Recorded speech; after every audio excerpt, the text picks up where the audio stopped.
A dark history unveiled, introducing the Cecil Hotel, the Cecil Hotel. Even the name sends shivers down your spine. Located in downtown Los Angeles, it stands as a haunting reminder of the city's dark underbelly.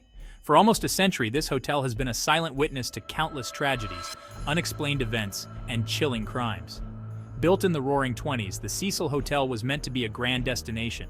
It promised luxury and sophistication. But fate, it seems, had other plans. The hotel's glamorous facade soon crumbled, revealing a much darker reality.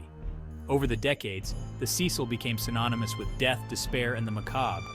It earned chilling nicknames like the Suicide Hotel and Hotel Death. These names, though grim, reflect the hotel's tragic history. This essay delves into the chilling story of the Cecil Hotel. We will explore its origins, its descent into darkness, and the infamous events that have forever stained its legacy.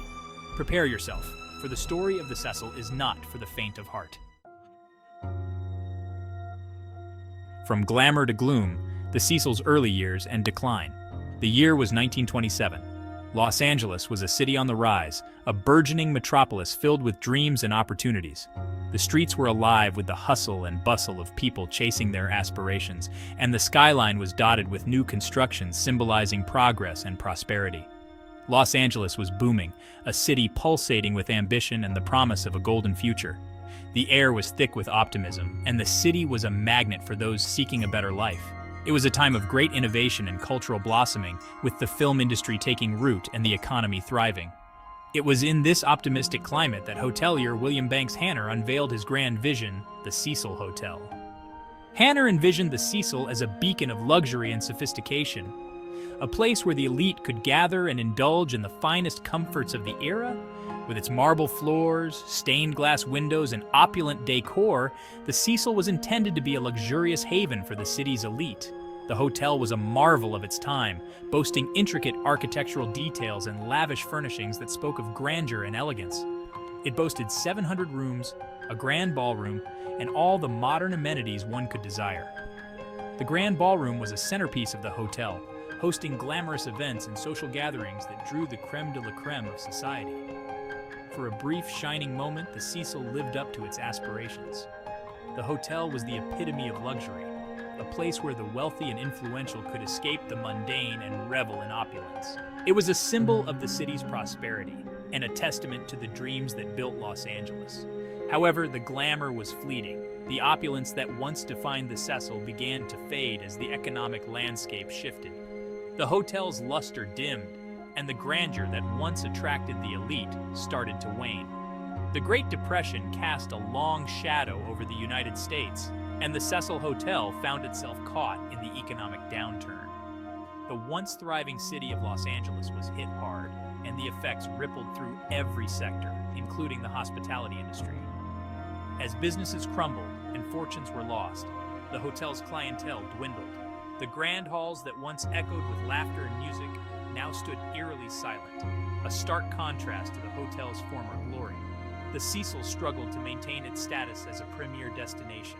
Desperate to stay afloat, the Cecil's management began lowering prices, attracting a less affluent and more transient population. The hotel's identity shifted as it opened its doors to those who could no longer afford the luxury it once promised. The once grand hotel transformed into a flophouse, a refuge for the down on their luck, the transient and the desperate. The Cecil became a place of last resort, a stark reminder of the harsh realities of the time. This marked the beginning of the Cecil's descent into darkness, a descent from which it would never truly recover.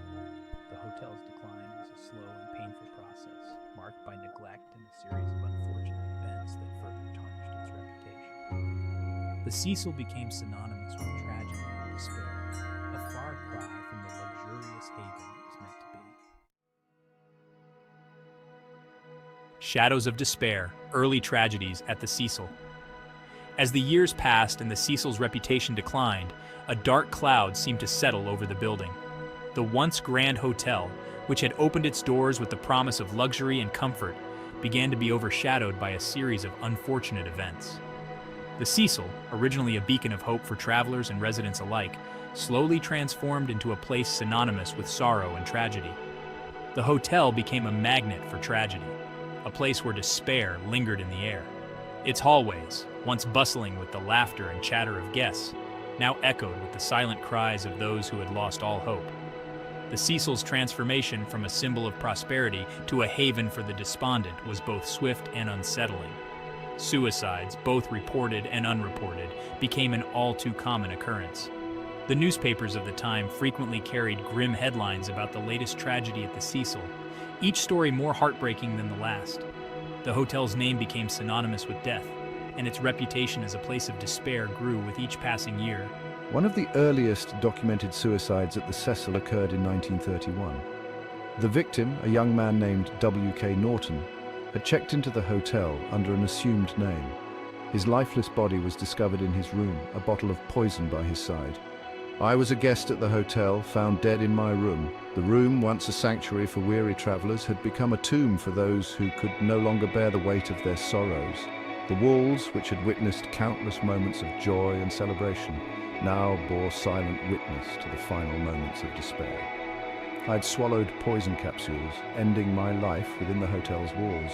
The poison, a silent and deadly companion, offered a final escape from the pain and suffering that had become too much to bear. My story, like so many others, became a part of the Cecil's dark legacy. This tragic event set the stage for a long and disturbing pattern. The Cecil Hotel, once a place of refuge, had become a place where people came to end their lives. Each new tragedy added to the hotel's growing reputation as a place of death and despair. The reasons behind these suicides varied, each a tragic story of personal struggle and despair. Some were driven by financial ruin, others by heartbreak or mental illness. Each story was unique, yet they all shared a common thread of overwhelming sorrow and hopelessness. Some guests, like Norton, arrived at the Cecil already contemplating their demise. They saw the hotel as a final refuge, a place where they could end their suffering in relative anonymity. The Cecil's reputation as a place of death only served to attract more of the despondent and desperate. Others, perhaps overwhelmed by the hotel's oppressive atmosphere, succumbed to their demons within its walls. The hotel's dark and foreboding ambiance seemed to amplify their despair, pushing them to the brink. The Cecil's once grand halls had become a labyrinth of sorrow and despair. Whatever the reasons, the suicides at the Cecil Hotel painted a grim picture of the building's growing darkness. Each new tragedy added another layer to the hotel's already dark and troubled history. The Cecil had become a place where hope went to die. The hotel, once a symbol of hope and prosperity, had become a symbol of despair, a place where people came to die. Its grand facade, now weathered and decaying, stood as a stark reminder of the countless lives lost within its walls. The Cecil Hotel, once a beacon of hope, had become a monument to tragedy and despair. Whispers of murder, the Black Dahlia, and other chilling connections. The name alone sends shivers down the spine, evoking images of a dark and twisted past. But the Black Dahlia is just one piece of a larger, more sinister puzzle. The Cecil Hotel's sinister reputation wasn't solely built on suicides. This infamous establishment has been the backdrop for numerous dark tales and mysterious events that have left an indelible mark on Los Angeles' history. Over time, the hotel became intertwined with some of Los Angeles' most infamous crimes, adding another layer of darkness to its already chilling history. The walls of the Cecil Hotel have witnessed more than just the passage of time. They've seen the very essence of human despair and malevolence. One of the most notorious cases linked to the Cecil is the Black Dahlia murder. This case has fascinated and horrified people for decades, becoming a symbol of Hollywood's dark underbelly.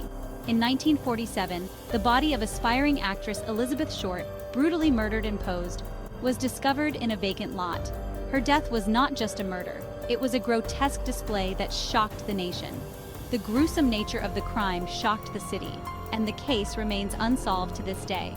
The mystery surrounding her death has only added to the legend, making it one of the most talked about unsolved cases in American history. While no concrete evidence links Elizabeth Short to the Cecil Hotel, rumors persist that she was a frequent visitor in the days leading up to her death. These rumors have fueled countless theories and speculations over the years. Some witnesses claim to have seen her at the hotel's bar, and her last known whereabouts place her near the Cecil. These sightings have led many to believe that the hotel played a role in her tragic end.